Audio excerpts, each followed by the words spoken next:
हाँ, क्या कह रहा है question? Volume and surface area का है ना।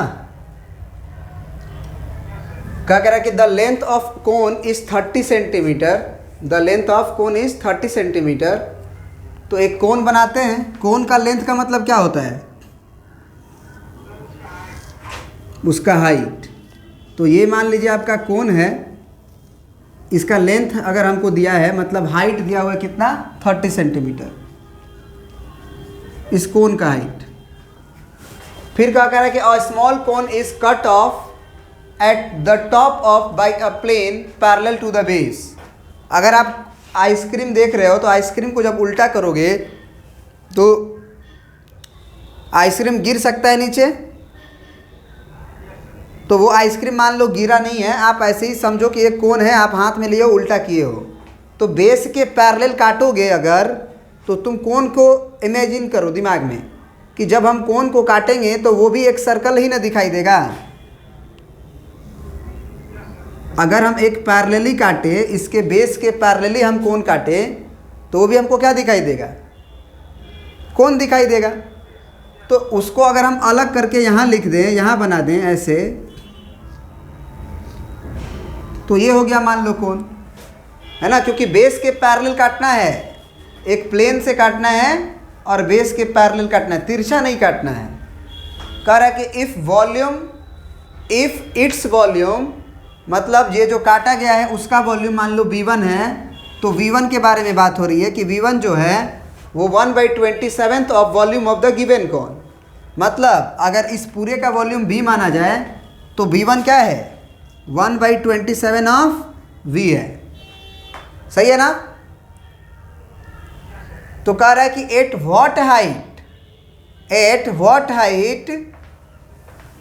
What height above the base the section has been done. मतलब वो इस कोन का हाइट नहीं पूछ रहा है, वो ये पूछ रहा है कि कितना हाइट ऊपर, बेस से कितना हाइट ऊपर ये काम हुआ है। तो मान लेते हैं उसका हाइट कैपिटल H है, मतलब जो छोटा हाइट है इसको हम क्या मान लेते हैं? क्या दिक्कत है? वो तो मानने के ऊपर है। हम मान लेते हैं कि ये जो बेस से कितना हाइट पे ये काटा गया, H पे। तो अगर हम पूछेंगे कि अब इसका हाइट यदि हमको बताओ, तो तुम नहीं बोलोगे 30 - H, क्योंकि टोटल हाइट 30 था, उसमें से H हटा लेंगे तो इस कोन का, छोटा वाला कोन का हाइट बचेगा।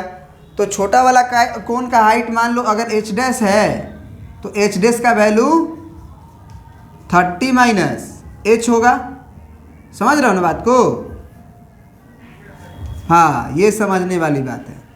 अब ठीक है, बस ये इक्वेट करो। तो V1 के लिए फॉर्मूला क्या होगा? 1/3 पाई r स्क्वायर H। तो यहाँ R1 कर लो और H डैश किए हो एक्चुअली में, तो H डैश कर लो। यहाँ 1/27 और इसका वॉल्यूम कितना होगा?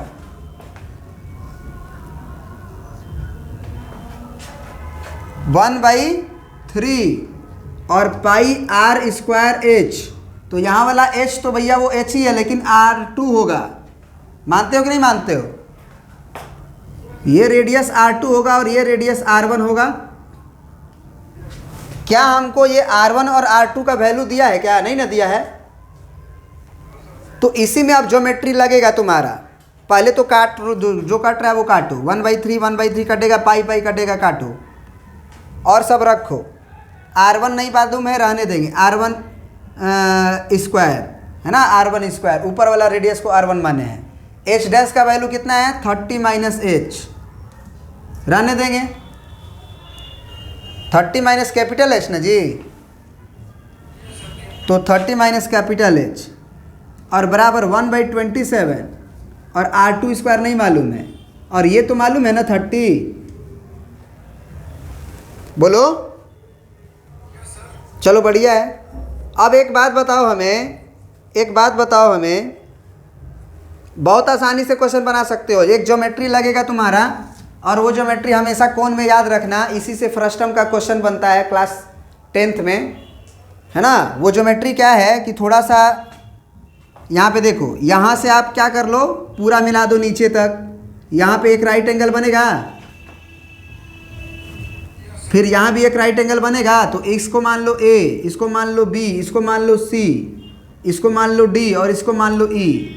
तो क्या हम ये बोलें तुमसे कि triangle A D E is similar to triangle A B C, तो गलत तो नहीं बोल रहे हैं? एंगल डी एंगल बी के 90 डिग्री के बराबर है और ये ऊपर वाला एंगल इस ऊपर वाले के एंगल के बराबर है, क्योंकि लाइन पैरेलल है तो करस्पॉन्डिंग एंगल बराबर होते हैं। या ये भी कह सकते हैं कि एंगल ए बड़ा में भी है और छोटा में भी है, तो कॉमन है। तो by angle angle angle similarity ये दोनों ट्रायंगल सिमिलर हो गए। तो सिमिलर होते ही जैसा रेशियो ऊपर लोगे, जैसे ए डी लिए तो इधर ए बी लेंगे, अगर तुम डी ई लिए दूसरा तीसरा तो उधर बी सी लेना होगा, और फिर इधर ए ई लिए पहला तीसरा तो उधर भी आपको पहला तीसरा ए सी लेना होगा। अब बताओ कि जरा हमको कि A D upon A B, तो ए डी का लेंथ कितना है बताओ? ए डी का लेंथ 30 माइनस एच है और ए बी का लेंथ ए से बी तक 30 है, 30 है। अब DE का लेंथ R1 है और BC का लेंथ R2 है। इसकी कोई आवश्यकता ही नहीं है, रहने देंगे, इसकी कोई आवश्यकता ही नहीं है, रहने देंगे, ठीक है। अब क्या करेंगे, हम इस R2 को लेफ्ट हैंड साइड में भेज देंगे और 30 माइनस एच को उधर भेज देंगे, चाहे रहने देंगे, कोई दिक्कत नहीं है। तो जरा बताओ R1 बाई R2 का होल स्क्वायर हो जाएगा कि नहीं? R1 का भी स्क्वायर है, R2 का स्क्वायर है, इधर आएगा तो, और इनटू में 30 माइनस एच, इनटू में 30 minus H is equal to, इसको काट दो, 3 से कटेगा, 3 9 27, 3 दाम में 30, तो 10 बाई 9 आएगा। अब R1 बाई R2 का वैल्यू हमारा क्या दिखाई दे रहा है? कुछ दिखाई दे रहा है? कितना?